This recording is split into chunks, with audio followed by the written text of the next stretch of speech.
Alors, bienvenue dans le petit tuto pour utiliser le site internet qui vient en complément des notes de cours pour le cours de psychologie des apprentissages, L1. Donc, pour les étudiants de Lyon, vous avez un petit onglet qui est ici et que vous avez déjà exploré puisque vous regardez ce tuto. Et l'onglet qui vous préoccupera principalement sera celui-ci. Donc, c'est pour le cours de psychologie des apprentissages pour débutants L1 ou B1 pour la Belgique. Vous avez plusieurs onglets qui s'ouvrent et un onglet par chapitre est prévu. Donc vous avez le chapitre de l'introduction dans les notes de cours en rose, le behaviorisme en bleu, le romantisme en orange dans les notes de cours et le cognitivisme en mauve. Les codes couleurs sont prévus pour favoriser la mémorisation et l'apprentissage de la structure du cours. Vous avez deux onglets complémentaires, la matière à étudier où vous trouverez les notes de cours à télécharger, une ligne du temps qu'il faut mémoriser pour pouvoir recevoir l'information et la structurer et faire des liens avec les différentes matières et sciences que vous étudierez en psychologie. Et vous avez aussi un onglet prévu avec des exercices et des outils pour vous préparer à l'examen. Alors, la matière à étudier, eh bien, c'est celui-ci. Donc vous avez d'abord une ligne du temps que je vous demande de mémoriser, qui vous permettra d'avoir une structure complète et une visibilité sur l'histoire des doctrines éducationnelles, mieux comprendre pourquoi aujourd'hui on parle de pédagogie nouvelle, qu'est-ce que ça veut dire, quels sont les antécédents. Ensuite, vous avez une petite capsule qui vous explique la partie mauve de la ligne du temps en détail. Vous avez ici un rappel des trois tables des matières qui sont proposées dans les notes de cours. La table des matières bleues pour le behaviorisme, orange pour le constructivisme et mauve pour le cognitivisme. Alors, pourquoi est-ce que les tables des matières sont présentées de cette manière-ci? Donc, vous les retrouvez pour rappel dans les notes de cours. Eh bien, ce sont des pré-cartes conceptuelles. C'est pour vous aider à structurer les notes de cours. En fait, le principe de la méthode de travail qu'on vous propose, ce n'est pas de partir du détail et d'aller vers des conceptions générales, mais c'est l'inverse, c'est une approche déductive. Donc d'abord, on a une visibilité sur l'ensemble de la structure, les liens qui existent entre les différents éléments, et puis on dézoome petit à petit jusqu'au moment où, à domicile, vous allez rentrer dans les notes de cours, les détails, et que vous allez étudier en autonomie donc les aspects plus spécifiques de chaque matière. Comment est-ce qu'on étudie à l'aide de ces cartes conceptuelles? Eh bien, je vous propose d'imprimer uniquement ces feuilles-là et de garder l'ensemble des notes de cours sous format numérique. Vous pouvez évidemment les imprimer si vous préférez. Vous imprimez cette carte-ci et c'est à partir de ceci, pour chaque chapitre, que vous allez prendre note durant les séances de cours. Vous pourrez de cette manière établir des liens, des petites flèches avec un petit mot, pouvoir aussi renvoyer vers un numéro de page, faire des liens entre Skinner et Thorndike par exemple, Pavlov et Watson, etc., etc. De cette manière, vous allez d'abord avoir une visibilité sur l'ensemble de la structure, sur les liens qui existent et avant tout sur la compréhension avant de rentrer dans les détails théoriques. Voici donc les notes de cours à télécharger. Il suffit de cliquer dessus et de les télécharger sur votre ordinateur. Elles sont en PDF, en libre accès, autrement dit, elles sont accessibles sur les smartphones, iPhone, tablettes, Apple, PC, Word, tout ce que vous voulez, et aussi évidemment sur tous les ordinateurs. Donc il n'y a aucun problème de compatibilité. Vous avez ici les notes de cours sous format vidéo qui vous permettent bien de consulter rapidement les notes de cours, par exemple avant de venir au cours, en attendant chez le médecin avec les écouteurs ou sans écouteurs. Vous pouvez avoir une consultation de cette manière qui soit rapide. Pourquoi? Parce que Madame Fabre et moi, nous insistons vraiment sur l'importance de lire et de prendre connaissance du document d'abord de manière générale et ensuite chapitre par chapitre, préalablement aux séances de cours. Donc je vais vous montrer ça en live. Pour les étudiants, Donc voici donc le son, je vais le couper. Donc ici voilà, vous avez tout le syllabus comme il est proposé, qui vous est proposé, voilà. toutes les parties avec des petites explications complémentaires sur l'utilisation, etc. et sur l'explication des différents chapitres. Ça vous permet bien de lire rapidement, d'avoir une visibilité rapide sur les notes de cours juste avant de venir au cours pour ouvrir vos chakras, pour permettre à votre mémoire d'être prête à recevoir donc l'information d'une manière beaucoup plus détaillée durant les séances de cours. Vous avez également ici un petit formulaire. Alors vous écrivez votre prénom, votre nom, votre email sans faute pour que je puisse vous répondre. Et ici vous pouvez me poser des questions spécifiques ou m'envoyer donc des exercices que vous aurez réalisés en ligne et de manière autonome. Je vous répondrai toujours dans les 48 heures. Si je ne vous réponds pas, il m'arrive parfois d'effacer des mails par inadvertance et à ce moment-là, n'hésitez pas à me rappeler à l'ordre. Je ne le prendrai pas pour une impolitesse de votre part. Alors revenons au menu et allons sur la dernière page, c'est-à-dire je me prépare pour l'examen.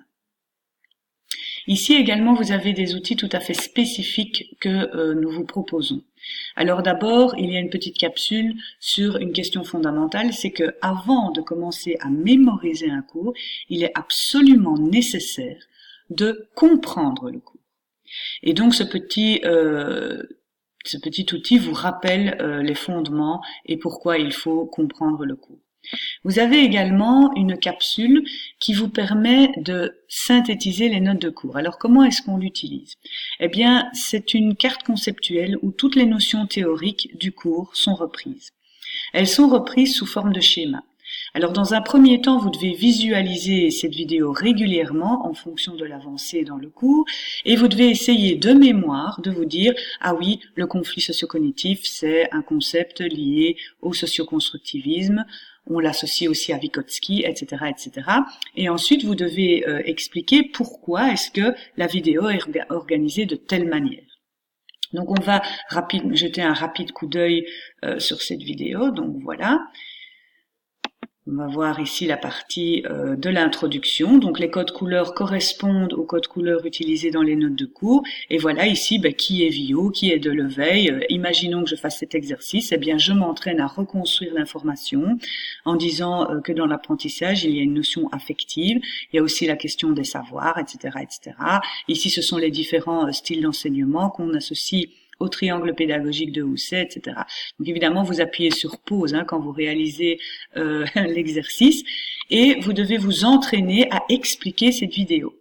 Alors, quand le cours sera terminé, je vous invite à mettre cette vidéo en marche en appuyant sur pause et avec votre smartphone ou avec votre iPhone, vous pouvez filmer la vidéo et montrer du doigt les différents concepts, les expliquer. Ne vous filmez pas vous-même s'il vous plaît parce que c'est déjà arrivé que je reçoive de magnifiques selfies mais ce n'est pas tellement utile.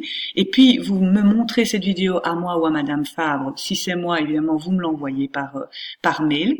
Vous avez mon adresse mail ici qui est reprise valsecond@gmail.com et moi je vous renvoie un feedback. Alors qu'est-ce que ça me permet à moi de vérifier votre compréhension de la matière et la qualité de votre mémorisation et de vous donner des conseils didactiques. Alors c'est aussi très important pour vous permettre de reconstruire l'information. Alors pourquoi reconstruire l'information? Parce que c'est une manière de mémoriser les informations sur le long terme.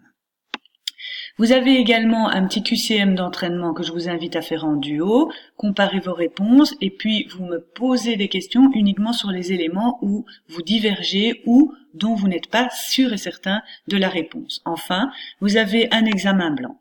Alors l'examen blanc, il est à réaliser uniquement après avoir étudié et après avoir vraiment réalisé tous les exercices. Si vous faites cet examen blanc et que vous vous basez sur les questions et que vous n'étudiez que les questions, vous risquez fortement d'échouer à l'examen. À la fin de cet examen blanc, eh bien vous avez une carte qui s'affiche avec tous les numéros des questions. Et donc la question numéro 1, elle est en rose, ça veut dire qu'elle relève uniquement du chapitre de l'introduction. Ici, la question 10, eh bien, c'est un lien entre l'introduction et la partie sur le constructivisme. La question 19, c'est une question sur le behaviorisme. La question 20, c'est une question sur le behaviorisme et l'introduction. C'est un lien entre les deux chapitres. Et on peut le voir parce que il y a les deux couleurs, d'accord? Alors ici vous avez des questions de compréhension et ici vous avez des questions de connaissance. Donc vous répondez, vous passez cette capsule, vous répondez aux questions évidemment en notant sur une feuille de papier, vous mettez chaque fois si c'est juste ou non, et à la fin, eh bien, vous regardez cette vidéo et vous vous dites, tiens, eh bien, la majorité des questions auxquelles je réponds correctement sont des questions de compréhension, par contre, les questions de connaissance, j'ai une faiblesse. Ou alors, je réponds bien aux questions qui traitent d'un seul chapitre, mais quand il faut mettre des chapitres en lien, généralement, j'échoue. Et cette façon de faire vous permettra d'avoir des éléments d'analyse qui vont vous guider dans la réétude de vos notes de cours. Donc voilà.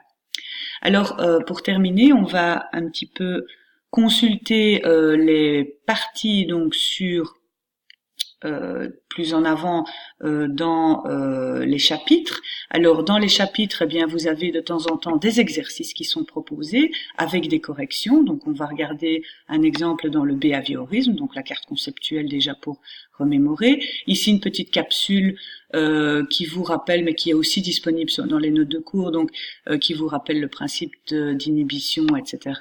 Dans le conditionnement classique de Pavlov. Une petite vidéo qui illustre l'impuissance apprise, une petite vidéo qui illustre l'expérience des frères Watson, un petit exercice en e-learning sur le conditionnement qui est très simple. Et ici, vous avez aussi un exercice. Donc, c'est une vidéo à analyser où on vous demande de créer, à partir du schéma du conditionnement opérant, on vous demande de créer à partir du conditionnement classique, on vous demande de créer le schéma du conditionnement opérant et vous devez faire l'exercice, prendre connaissance de l'indice qui est ici proposé, partir du conditionnement classique et puis ensuite, eh bien, vous avez la solution ici, c'est-à-dire le conditionnement opérant et le lien entre les deux. Donc voilà, c'est un exemple d'exercice en ligne qui est proposé avec l'autocorrection. Alors, on va aller un petit peu sur d'autres capsules. Donc, tout ce qui est sur le site, ce n'est pas de la matière supplémentaire aux notes de cours, c'est simplement des outils de compréhension, d'exercices corrigés, de réflexion. Alors, on a par exemple ici toute une page sur le fonctionnement du cerveau. Ceci est uniquement informatif, mais il vous permettra de mieux comprendre l'ensemble des notes de cours. Ce sont des sortes de prérequis. Alors ici, on commence avec deux vidéos assez light sur le rapport entre la conscience et l'inconscient. Qu'est-ce que c'est le cerveau ? Une petite vidéo de C'est pas sorcier avec notre ami Jamy qui nous explique de nouveau le fonctionnement du cerveau. Ici, le fonctionnement de la mémoire. Ici, c'est un chercheur qui s'exprime sur la mémoire. Ici, c'est une vidéo un peu plus complexe sur le fonctionnement du cerveau et des interactions synaptiques et cellulaires. Et vous verrez que tout ça, évidemment, est en lien avec les notes de cours.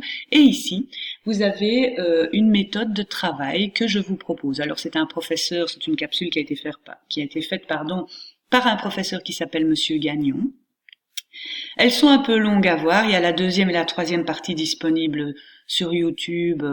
C'est Apprendre et réussir 2 et 3. Et elle va vous expliquer quelle méthode utiliser pour étudier et pour favoriser une mémorisation à long terme. Alors ici, par exemple, vous avez une vidéo pour les fans de cognitivisme. Donc voilà, c'est vraiment les vidéos, eh bien, sont en libre accès. Ce n'est pas une obligation de les regarder, mais je vous invite quand même vivement à le faire pendant vos moments libres. Ça vous permettra de mieux comprendre le cours.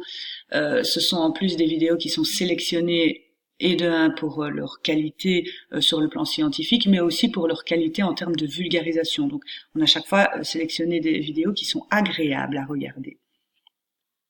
Donc voilà pour la présentation du site. Je vous souhaite à tous un excellent travail.